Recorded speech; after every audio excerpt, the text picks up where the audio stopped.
Apakah ini multi level? Nah itu dijawab Pak. Audien mau tahu itu. Dalam situasi endemi sekarang ini kan kita harus ada gagasan kreatif, bukan hanya sekedar cari solusi, tapi memang benar-benar solusi yang tepat. Nah, Kopi itu mempunyai hubungan jaringan di luar negeri. Para individu entrepreneur, para UMKM maupun UMKM harus bermental dan pikiran sukses. Gitu. Kalau saya, ini peluangnya apa? Saya bikin plan dulu. Saya tangkap kesempatannya. Itu ilmu bisnis, tapi kan tidak seperti membalikkan telapak tangan seperti itu.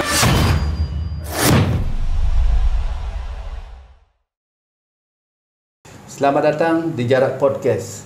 Hari ini saya bersama Ketua Umum Kopitu, Komite Pengusaha Mikro Kecil Menengah Bersatu Indonesia. Pak Yoyo, Assalamualaikum Pak Yoyo. Waalaikumsalam. Saya ucap salam dulu ya sama kawan-kawan. Assalamualaikum warahmatullahi wabarakatuh. Waalaikumsalam. Salam sejahtera bagi kita semua. Om Swastiastu. Om Swastiastu. Namo Siwa Budaya. Salam kebajikan. Sore hari ini saya mau berbincang-bincang terkait dengan lanjutan wawancara saya sama saudara Wayan Bima, Wayan WS, terkait dengan UMKM di Provinsi Bali, Pak Yoyo. Karena masyarakat Bali ini di situasi COVID kemarin itu mengharapkan kehadiran UMKM untuk membantu ekonomi yang sudah terjun ke bawah. Sehingga apa yang disampaikan Wayan Bima kemarin itu sangat membantu masyarakat. Apalagi sekarang menuju berakhirnya end daripada COVID itu, penyampaian dari Presiden, penyampaian dari pemerintah, dari pusat sampai ke daerah, tentu ini harus saya tanyakan kepada yang bergelut di bidangnya, yaitu Pak Yoyo di UMKM.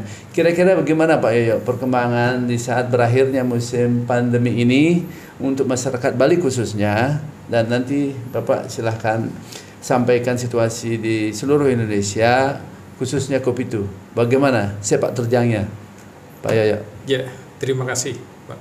Kopitu adalah Komite Pengusaha Mikro Kecil Menengah Indonesia Bersatu. Jadi bukan Kopi itu kumpulannya para pengusaha kopi. Oh, bukan. Gitu ya. Karena akronimnya kan Kopi itu. Jadi banyak orang dikira Kopi itu adalah apa? Kumpulannya hanya fokus pada para pengusaha yang bergerak di bidang industri kopi. Tetapi kita adalah multi sektor usaha dan multi sektor level. Di saat situasi pandemi COVID yang kemarin kita laluin, kita mengarah kepada para UMKM untuk bisa bertransformasi dari terutama di Bali. Yang khususnya kebanyakan mereka terjun di bidang perhotelan. Nah, di situasi pandemi kemarin kita dorong untuk strategi mereka supaya bertransformasi di bidang industri pertanian. Jadi beberapa industri pertanian kita dorong untuk supaya bisa mulai timbul di Bali ya. Nah, di situasi sekarang yang sudah endemi, kita dorong untuk para UMKM udah mulai siap-siap gasnya ini. Apa maksudnya itu? Gasnya gimana itu? Siap-siap gasnya ya kan, karena di situasi pandemi pasti banyak problem yang terjadi. Seperti apa Pak? Contohnya sudah banyak di kalangan UMKM yang sudah masuk di list OJK. Oke, UMKM berarti karena situasinya kalau mereka kemarin berasumsi pulihnya recovery di Bali itu butuh waktu 7 bulan atau 1 tahun. Ternyata kan situasi pandemi ini panjang nih. Nah, kapitalnya udah kehabisan ini di dalam pengoperasiannya ini. Nah, secara otomatis tanggung-tanggungnya timbul masalah. Sehingga angsuran kreditnya banyak yang macet. Oke, bukan OJK berarti BI checkingnya sudah nggak bisa melewati untuk berikutnya untuk mencari kredit babak belur ya.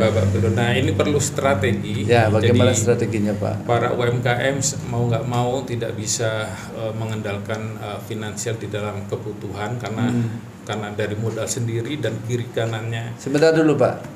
Ini modal sendiri, bukan dari pemerintah kan? Bukan. Untuk digarisbawahi, karena koperasi itu dulu kan ada LPDB, ada bantuan dari Dinas Koperasi, sifatnya IBA. Di zaman Menteri Pak Puspayoga juga banyak membantu koperasi-koperasi untuk modal. Nah, berarti ini modalnya dari Kalau kan UMKM kan satu ada modalnya sendiri, kedua dari pihak perbankan melalui KUR UKM, dan yang ketiga adalah melalui induk naungannya UMKM yakni koperasi sektor real, yang dimana di atasnya nanti ada dukungan pembiayaan dari LPDB.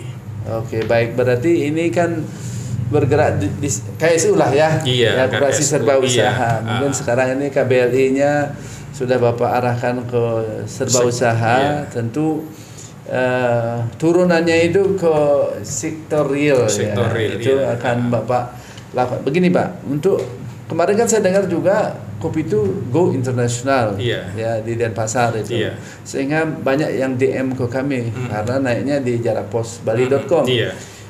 Pertanyaannya begini Pak, saya bertanya lagi, Pak Putu coba tanyain kepada pimpinannya. Kemarin saya sempat menanyakan ke Pak Wayan, apakah ini multi level? Nah itu dijawab Pak, audien mau tahu itu, apakah ini multi level? Tidak, berarti sistemnya ini sektorial, belanja ya dari kita oleh kita untuk kita, dari mereka untuk mereka. Artinya di sini adalah sesuai dengan Undang-Undang Nomor 25 lah, koperasi lah. Kalau konsep multi level berarti konsepnya beda. Kita udah paham itu. Nah, audien itu menanyakan itu saja pertanyaannya Pak Yoyo, sehingga karena ini perkembangan merujuk kepada ekonomi yang sedang ada atmosfernya ya sedikit napas lah, sehingga Bapak membawa mimpi yang bagus untuk pergerakan UMKM ya. Seperti barang-barang apa yang bisa diekspor kemarin itu banyak sekali, seperti apa yang mayoritas masyarakat miliki Pak? Jadi gini, sesuai dengan visi misi Kopitunya, satu mendorong anggotanya untuk bisa mandiri, kedua naik kelas. Setelah mereka naik kelas, kita dorong untuk mereka go global. Oke, tunggu sebentar, naik kelas itu tentu modal Pak. Bagaimana, ada bantuan dari organisasi atau dari anggota saja, gimana? Kalau untuk dukungan pembiayaan, Kopi itu menggandeng satu dari pihak Bank Himbara. Yang kedua dari PIP, Pusat Investasi Pemerintah. Baik, berarti ini juga ada kaitan dengan program pemerintah ya. Karena kan ada juga peternak, ada dibantu oleh pemerintah dana KUR masyarakat pertanian peternakan. Oh, bisa juga. Ya karena gini Pak, berserikat dan berkumpul dilindungi oleh konstitusi, apalagi lembaga di masyarakat ini berhak mereka menerima terkait dengan kesejahteraan hak setiap masyarakat untuk sejahtera. Maksud saya begini, apakah Kopitu ini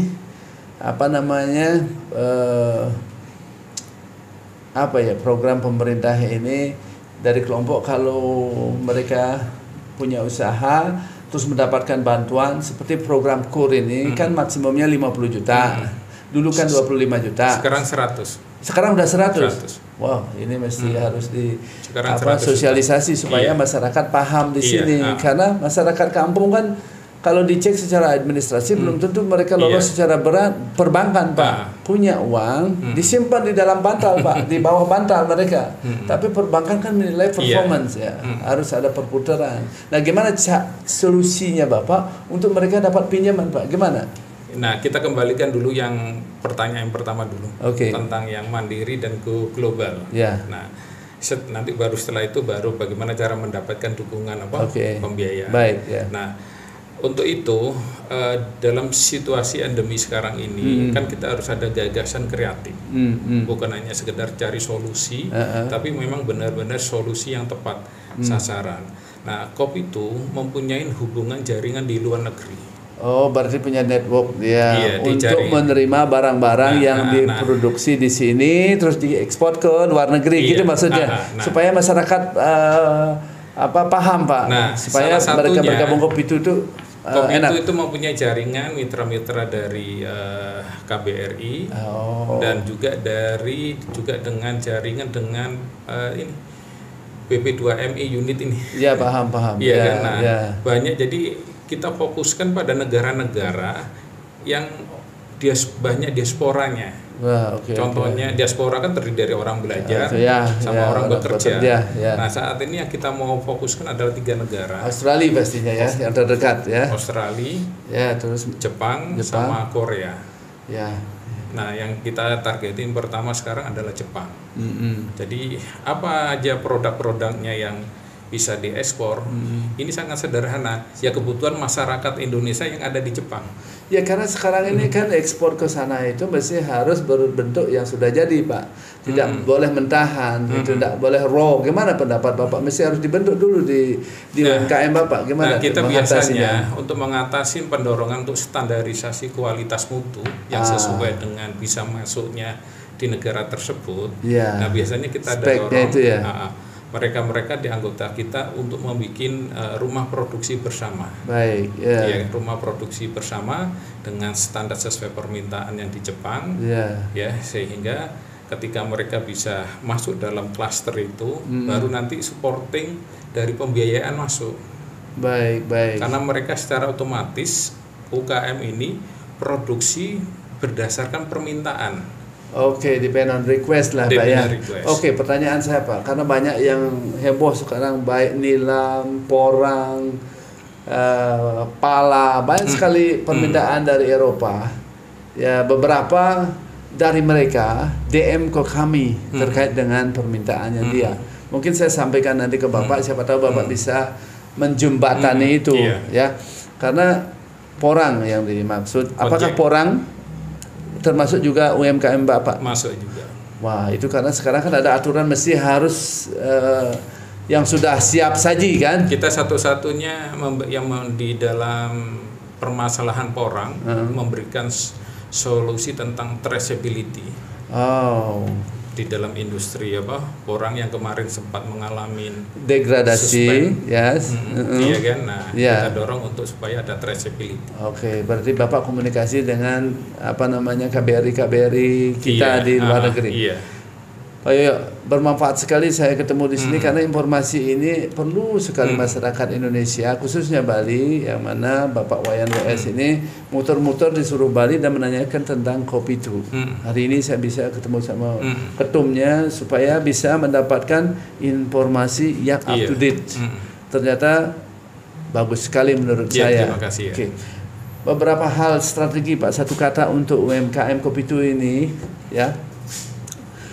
Apa kira-kira untuk memajukan masyarakat Indonesia? Karena UMKM ini kan kelihatan sekarang ada partai aja ada UMKM. Apakah ada kaitannya dengan partai ini Pak? Nggak ada Pak. Bapak pernah dengar nggak UMKM partai? Ada yang dari aktivis Jawa Timur. Ya Bapak sudah dengar itu. Karena kan kalau kita ngomong UMKM ini kita agak sensitif. Yang jelas Bapak tidak berpartai politik. Kita independen.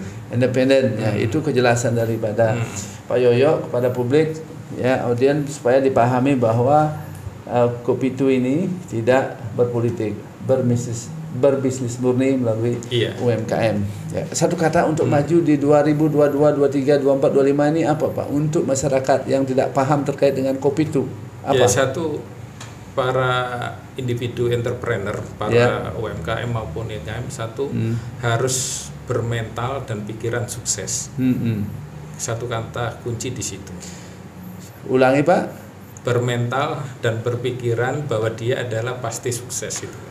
Baik, kayak ini kayak buku-buku besar orang-orang besar Robert Kiyosaki aja Bapak ini. Memang kan? Begitu. Jadi jadi ini ada cerita nih. Gimana ceritanya itu? Kalau jadi cerita, Pak, saya panggil Pak siapa? Putu. Pak Putu. Pak Putu.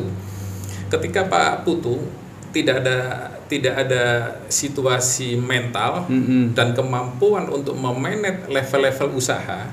Ketika suatu saat ada seorang ketemu Pak Putu. Baik. Iya kan, Pak Putu, ini ada dana 100 M. Apa yang harus Pak Luku lakukan untuk usaha ini? Tentu butuh waktu proses, Pak. Jadi kalau dari buku itu kan saya lihat, pelajari, saya ambil kesempatan itu yang pertama kan, gitu. Kalau saya, ini peluangnya apa? Saya bikin plan dulu, saya tangkap kesempatan itu ilmu bisnis, tapi kan tidak seperti membalikkan telapak tangan seperti itu, Pak. Apa yang saran Bapak? Di UMKM, ketika karena kita kan mengurusin ultra mikro, mikro, kecil, menengah. Baik. Nah, kenyataannya ketika kita memasuki masyarakat usaha ultramikro, pola berpikirnya mereka hanya punya kemampuan sebatas omset saya paling mentok sebulan 50 juta. Lebih dari itu udah nggak mau mereka. Nah, problem itu jadi ketika ada kur 100 juta, mereka bingung, Pak. Terus? Iya kan? Apa ini ya kan? Yang mau mereka harus create untuk mendapatkan omset 50 juta. Nah, walaupun mereka udah kita kasih tahu nih ada usaha bagus ini nih. Ya kan? Tetapi kalau mereka belum mempunyai mental untuk naik kelas itu tadi, ini dipakai yang lain lah, gitu ya, dipakai belanja gitu ya, dipakai karaoke, dipakai hal-hal yang tidak baik ya. Nggak baik. Nah, akhirnya problem. Apa langkah Bapak biar mereka paham terkait dengan bisnis ini apa? Ya, itu satu, Pak. Ketika kita melontarkan misi untuk UMKM untuk bisa naik kelas, salah satu kita melihat bahwa UMKM harus mempunyai level mental sesuai dengan kemampuannya, levelnya dia. Oke, pada poinnya adalah produk knowledge-nya dan leadership-nya, pemahaman bisnisnya lagi itu. Ketika dia mau masuk level kecil, nah ilmunya ini beda, mentalnya beda ini, ya kan? Berarti ini mesti harus benar-benar dipahami ya, knowledge-nya terkait UMKM ini ya, berbisnis itu ya. Iya. Ini kata orang bijak, kalau UMKM ya dengerin aja orang yang sukses, siapa yang sukses dengerin aja. Juga, tapi Pak. Tidak seperti itu ya. Seperti itu, Pak. Ya, ternyata ilmu ya, teori belum tentu sama dengan pelaksanaan di lapangan. Nah, ketika seseorang mentalnya udah masuk, secara otomatis nanti dia nyari ilmunya, Pak. Terus? Iya kan? Nyari ilmunya udah tinggal kita dorong untuk bisa naik satu level lagi gitu. Baik, tadi satu kata yang saya mau Pak untuk masyarakat Bali supaya lebih gamblang untuk mendengarkan. Oh, sukses kan key suksesnya untuk UMKM Kopitu ini apa Pak? Ya, kalau kami ini dijarak bersama membangun bangsa. Untuk di Kopitu ini apa? Supaya ikonnya cepat dipahami. Kalau di Kopitu mengkorporatkan dan mengkooperatifkan organisasi, Pak. Korporat dan kooperatif organisasi. Oh, berarti kooperatif dalam berorganisasi. Kooperatif berarti pengertiannya adalah kooperasi. Ya, oke. Berarti ini yang mesti harus dipahami. Ada nggak ya kata pendek supaya Kopitu ini lebih simple? Berarti mungkin Bapak pikirkan supaya ikonnya menjual ini Kopitu, programnya bagus, enak didengar, terus gampang kita masyarakat menangkap bergabung di Kopitu itu Pak maksudnya. Nah, satu-satunya gini. Kita baru 3 tahun lebih ya. Kita baru 2 tahun lebih, tetapi kita adalah termasuk di dalam 3 tahun ini. Gini Pak, Kopitu ini sudah santer sekali di mana-mana Pak. Ya 2 tahun, 2 3 seperti 15 tahun. Mungkin gara-gara publikasinya kemana-mana kali ya. Bukan publikasi ya, memang masyarakat yang ada menyambut kerja. Positif ya. Iya kan ada real, ya, ada sektor real. Nah, karena contoh gini, ketika kita bermitra dengan stakeholder pemerintah, ketika kita beraudensi, kita tidak minta proyek, Pak. Baik, apa yang Bapak minta? Ya, kita memberikan ide, Pak. Memberikan solusi, ide, dan ayo, iya kan, kita kerjakan permasalahan ini dengan bareng-bareng, Pak. Jadi sehingga rata-rata program kopi itu bisa dipakai pada suatu kabupaten atau kota madya atau selevel naik lebih lagi selevel provinsi ya yang memang sama-sama ingin maju, Pak. Baik, begini Pak, nanti suatu saat akan saya sampaikan ya, dan saya juga akan add ini untuk Kopitu ini karena alangkah baiknya menurut saran saya Bapak audensi dulu ke gubernuran terkait dengan ini karena ini programnya bagus Pak. Sudah. Sudah itu yang jalan dari pihak gubernur sudah, ya, wakil gubernur sudah semua. Sudah. Terus apa lagi yang Bapak mau sampaikan terhadap masyarakat Bali untuk di Kopitu ini? Nah, masyarakat Bali itu tadi Pak, di dalam situasi endemi ini kan peluang akan banyak sekali datang. Situasi peluang akan datang banyak sekali. Contohnya beberapa mitra kopi itu dari Jepang, ya kan, itu udah mulai berdatangan ke kantor, Pak. Oh gitu ya. Tadi pagi kita udah kedatangan juga tamu dari dari Jepang kan. Jadi mereka sudah mulai. Jepang mana Pak? Nihon no doko? Dokara watashi wa. Tokyo. Oh, Tokyo no doko kan saya paham sedikit ya Nah, di Jepang. Kopi itu sekarang ini lagi memediasi, memfasilitasin antara provinsi Kumamoto dengan provinsi Bali. Oh, untuk sister state. Sister state, bukan Marco Polo Plan itu bukan. Bukan sister state. Kalau kemarin kopi itu yang dianukan kemarin dengan dinas Dinas Kota Madya Pariwisata Denpasar, kita untuk sister city. Karena begini Pak, di Australia punya program namanya Marco Polo Plan. Iya. Oke. Kalau di Jepang itu pasti mesti harus diusulkan seperti ini Pak. Warga Indonesia ya yang studi di Jepang boleh bekerja juga. Sudah Pak. Ya, itu yang Bapak usulkan, dan mereka dibanding ke sini kita juga bisa sekarang sudah regulasi di Jepang. Sekarang sudah hampir 180 derajat longgar.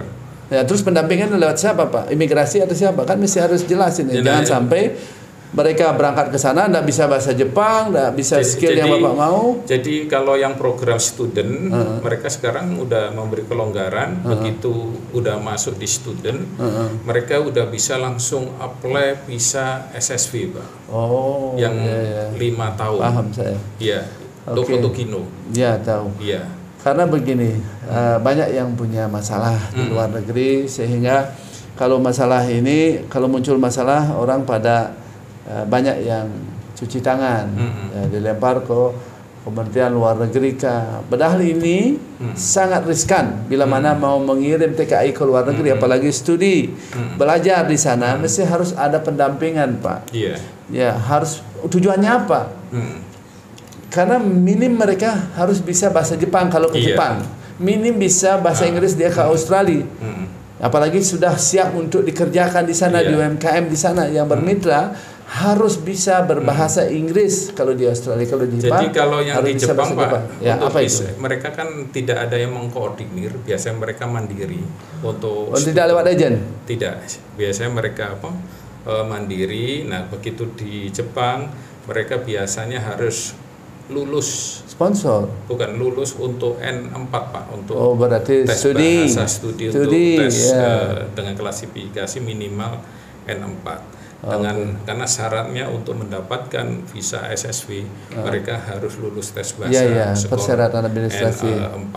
Baik. Adapun yang tadi yang dibilang Pak Putu, untuk program itu adalah program Kensuke, magang sama murni SSV. Nah, kalau magang itu ada koordinatornya, agennya namanya sending organization.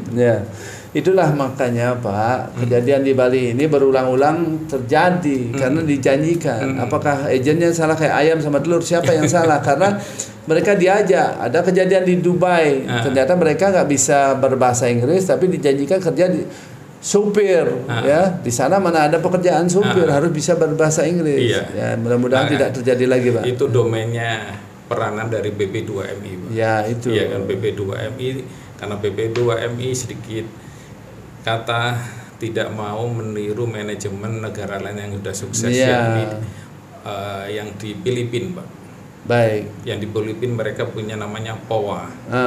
Iya kan. Nah, mereka benar-benar yang salah satu mengatasin permasalahan-permasalahan, ya kan, permasalahan yang ada, baik yang ada di Filipina sendiri sama yang ada di negara-negara tujuan. Hampir sama dengan di Indonesia juga program itu. Tapi begini Pak Yoyo, kita kembali ke laptop terkait dengan program UMKM Bapak untuk di luar negeri. Saya sudah dengar sekali, masyarakat juga mohon didengarkan ini. Bagi yang memang punya usaha linear terkait dengan apa yang Pak Yoyo sampaikan, silahkan hubungi nanti di deskripsi yang saya uraikan supaya bisa menghubungi Kopi to Office ya.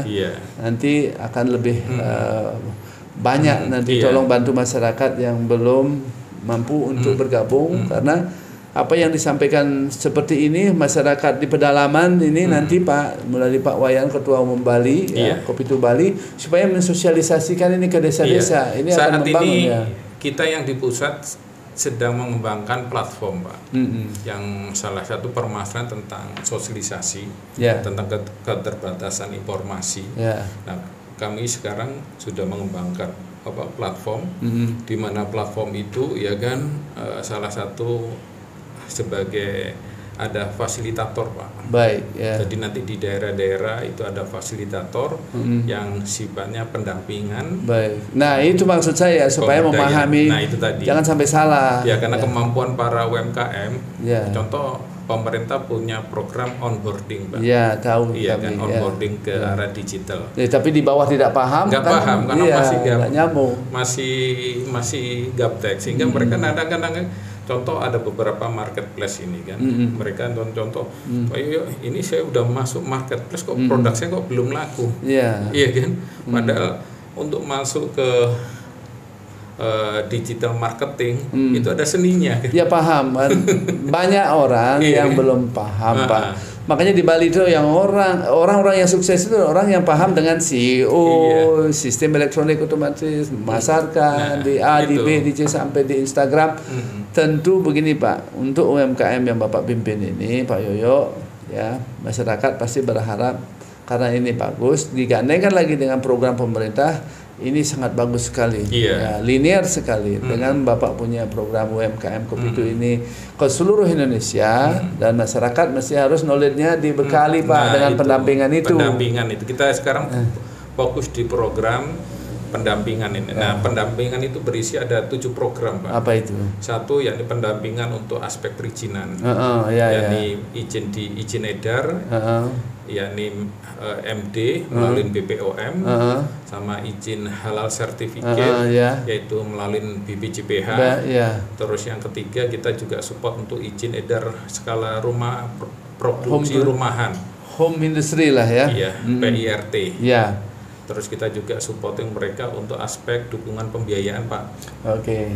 Yakni melalui kerjasama Kopitu dengan PIP. Bukan dengan Bank Himbara. Bukan ya, PIP itu kan dulu kan PPIP artinya ya ini sudah bagus sekali diswastanisasi semua program-program pemerintah. Nah, sekedar info, PIP sekarang menurunkan grade-nya. Terus? Kalau dulu tentu kalau kita punya proyek yang gede-gede, larinya ke PIP. Iya, ada pelabuhan dan lain-lain. Nah sekarang enggak Pak. Sekarang sama Kementerian Keuangan sama Sri Mulyani dikhususkan nanganin UMKM Pak. Ya karena gini Pak, project private partnership ini ya memang sebelumnya untuk khusus infrastruktur. Ya sekarang grade-nya diturunkan kan. Sekarang ke UMKM ya. Saya baru kali ini mendengarnya, tapi enggak apa-apa. Saya kemarin pas ketemu kaget juga Pak. Iya kan ternyata mereka fokus ke UMKM dengan platform hanya maksimum 20 juta Pak. Ya. Tetapi penyalurannya tidak langsung ke UMKM tetapi melalui koperasi.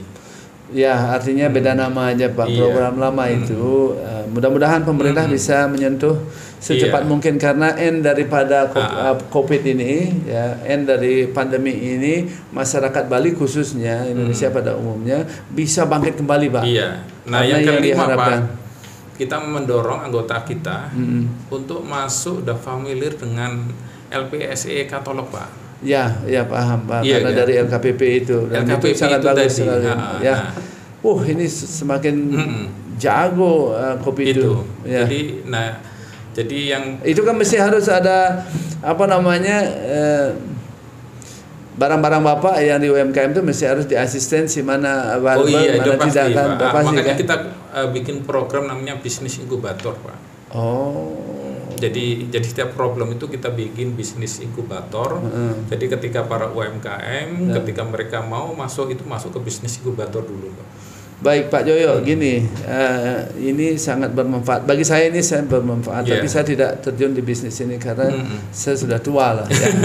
Tapi ini sangat bagus. UMKM nggak ada kendala dalam usia tapi semangatnya masih muda. Iya, karena saya bergerak di bidang media, jadinya saya konsen aja di media.